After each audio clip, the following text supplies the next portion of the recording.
Langsung saja kita sapa para tamu kita yang saat ini telah hadir. Assalamualaikum, selamat malam Bunda Neno Warisman, selamat pagi dari New York. Waalaikumsalam warahmatullahi wabarakatuh. Waalaikumsalam warahmatullahi wabarakatuh. Senang sekali lihat Mbak Popi, alhamdulillah. Sekali juga ketemu Bunda Neno.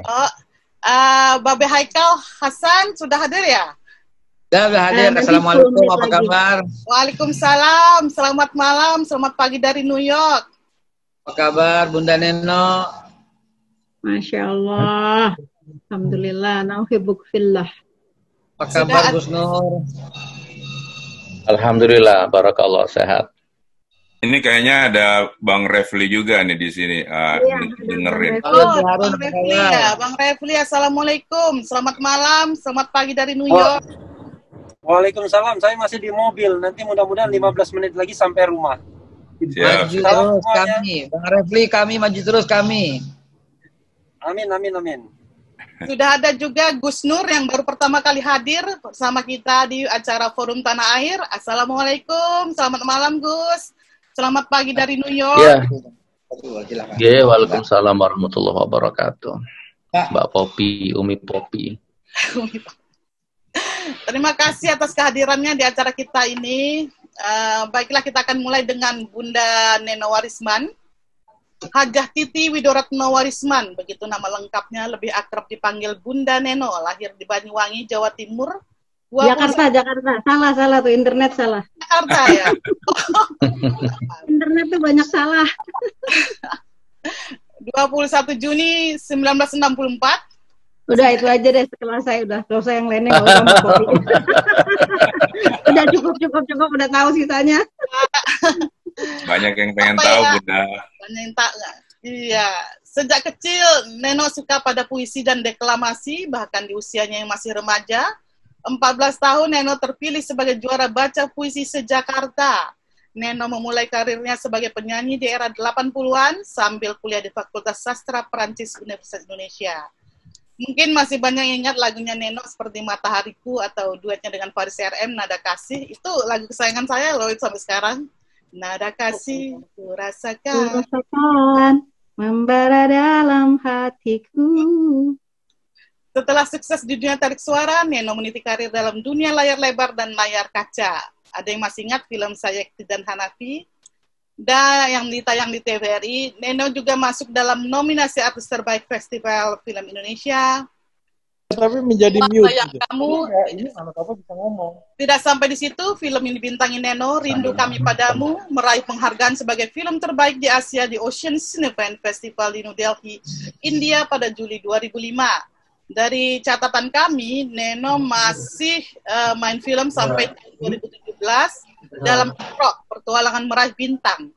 Daftarnya belum berhenti di sini, Neno juga menerbitkan buku Izinkan Aku Bertutur, tepat di ulang tahun yang ke-40 tahun 2004, dan buku lainnya seperti Matahari Odi Bersinar Karena Mahfi tahun 2006. Masya Allah ya Bunda Neno, luar biasa track recordnya. Masya Allah. Masih terus berlanjut nih dalam dunia entertainment sampai sekarang Bunda. Oke, saya lanjutkan. Pada tahun 1991, Neno memutuskan untuk memakai jilbab dan lebih banyak menghabiskan waktunya untuk dunia religi, sosial, dan pendidikan, serta aktif membantu sosialisasi program pendidikan anak usia dini PAUD, sering berbicara di seminar-seminar para ibu, terutama tentang pengasuhan anak yang benar, pendidikan negeri, dan kesehatan. Nah, bisa bicarakan sedikit nih, bagaimana seorang Neno Warisman yang hadir, yang berada dalam dunia glamor para artis pelan-pelan berubah lebih agamis, lebih fokus pada dunia anak dan pendidikan, kemudian yang terbaru meluncurkan sebuah aplikasi yang bisa mendeteksi halal dan toidnya suatu produk makanan. Silakan Bunda. Makasih Mbak Popi, saya dikasih waktu berapa lama? 5 menit. 10 menit. 10 menit ya? Ya. Oke. Baik. Assalamualaikum warahmatullahi wabarakatuh. Waalaikumsalam warahmatullahi wabarakatuh. Kang Tata, Chairman of FTA, dan semua pengurus, Bang Helmi, dan juga saya nggak lupa kepada Ova, sahabat saya, yang mungkin nggak sempat hadir.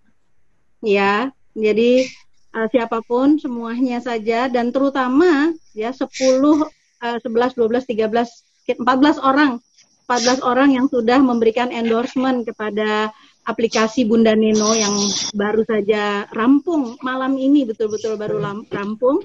Saya mengucapkan terima kasih, betul-betul terima kasih sedalam-dalamnya. Nanti tolong kalau boleh saya berterima kasih secara khusus kepada semuanya. Nah, tema kita ya, perang pemikiran bagi generasi mendatang ini sudah dibahas sejak belasan tahun, bahkan puluhan tahun, bahkan ratusan tahun yang lalu. Nanti kalau saya salah, tolong dikoreksi. Ada Gus Nur ya, dan juga ada kakak saya, Babe Haikal ya, Kopi Haikal. Saya ingin mengatakan yang pertama ini begini teman-teman semuanya, di semua tempat di Australia, di Amerika, di di Jepang, di Singapura, di semua bagian belahan bumi ini. Darah, tulang, daging yang tumbuh dari yang haram itu pasti beresiko terhadap perilaku. Ini mendasar sekali. Ketika seorang anak ya dibesarkan oleh bapak ibunya, ya, sebenarnya ada 3 komponen yang harus betul-betul diperhatikan. Kalau kita bilang mampu atau enggak dia melawan perang pemikiran yang memang dirancang begitu baik ya. Ada 7F disebutnya itu. Kalau kita bahas panjang sekali itu, 1 seminar, 2 seminar, 3 seminar nggak cukup. Tapi di antaranya adalah film, adalah fun, adalah funding, finance ya, di antaranya itu. Tapi intinya apa yang saya putuskan terakhir ini untuk mengabdikan diri kepada masyarakat, memilihkan atau menemani masyarakat dan terutama para UMKM. Kenapa tiba-tiba jadi masuk ke sebuah wilayah yang dulu tidak saya ambil gitu.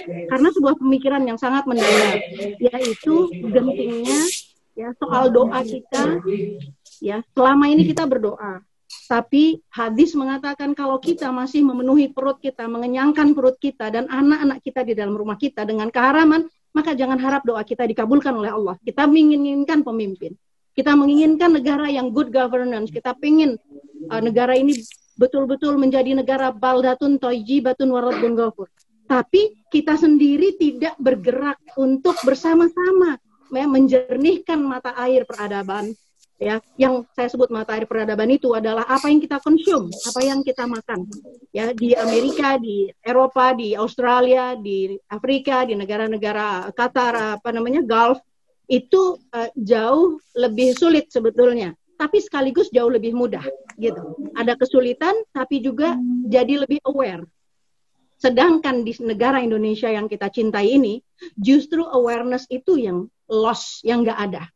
Jadi alhamdulillah ada sertifikat halal. Alhamdulillah. Sekarang saya meningkatkan lagi, bukan hanya halalnya, ya, tapi toyibnya diperhatikan. Ingredientnya apa? Ya, sehingga ini apa yang saya mau dengerin zoomnya orang.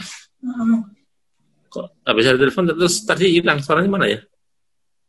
Ini? Tolong teman-teman zoomnya. Jangan kita akan taruh Anda di waiting room ya.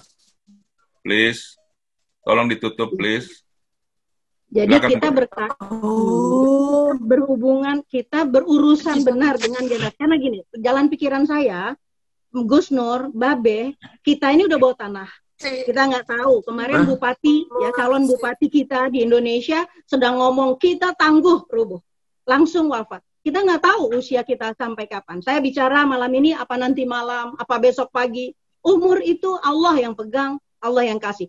Tapi anak kita secara logik ya, anak kita itu yang akan menjadi pemimpin-pemimpin bangsa. Digodok orang tuanya 30 tahun, 18 tahun di Amerika, di Eropa, di Singapura, di mana-mana. Tapi kita, apa yang kita wariskan kepada anak kita?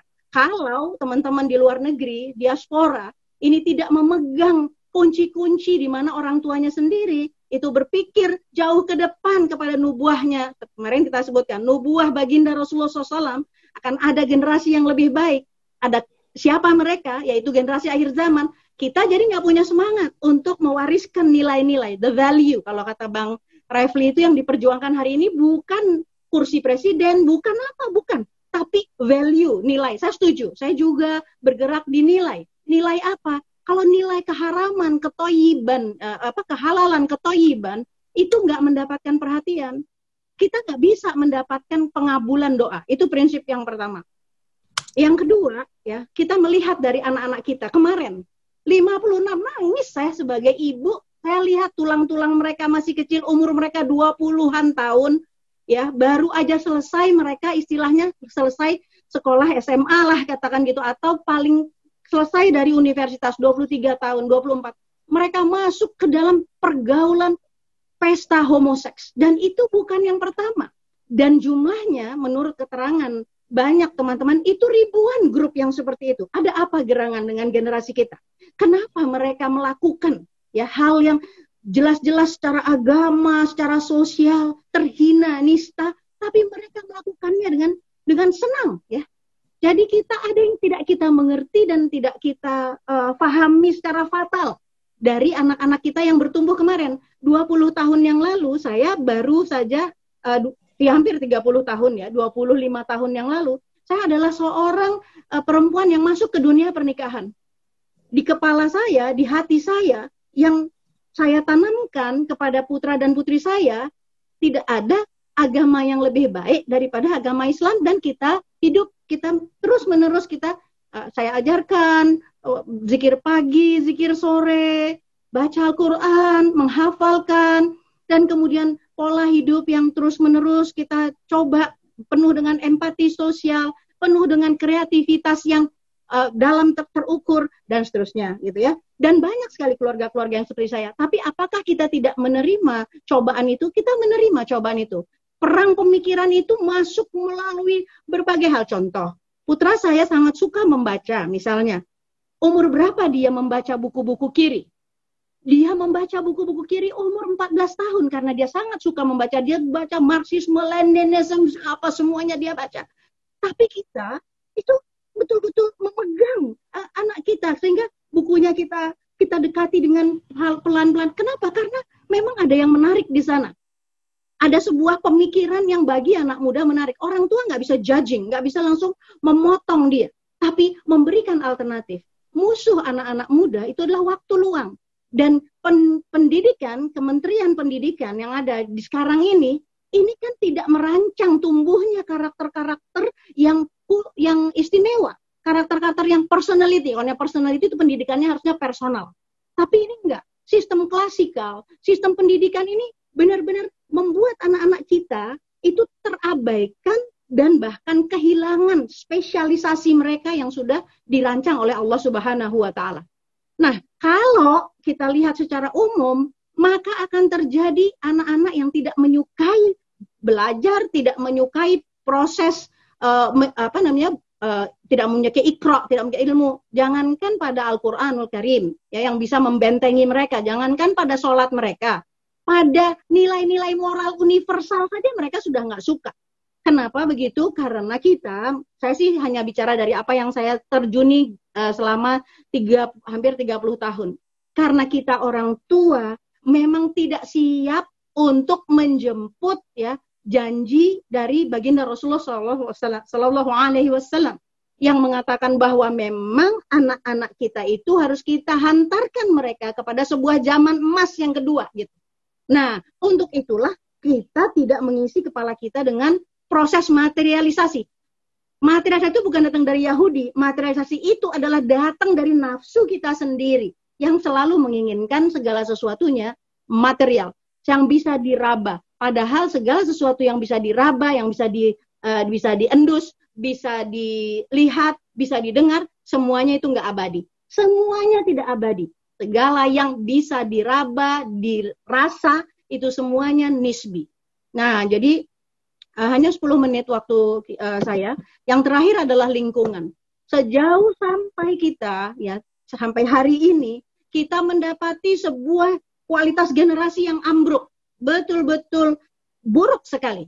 Nah, kita semua masing-masing mulai. Grup ini, FTA ini, membangkitkan ya kembali gairah para orang tua. Ini kan kita udah tua-tua. Mana ada yang muda di sini? Nggak ada kan? Kita sekarang sedang mendidik ulang diri kita untuk meneliti ke dalam diri kita sendiri. Kalau pemerintah, katakanlah misalnya pemerintah luar, mana bisa kita harapkan? Tapi bahkan sebahagian pemerintah di luar jauh lebih baik memperlakukan anak-anak kita dalam nilai-nilai universal. Atau kalau tinggal di negara-negara yang Muslim, tentu lebih baik kemuslimannya.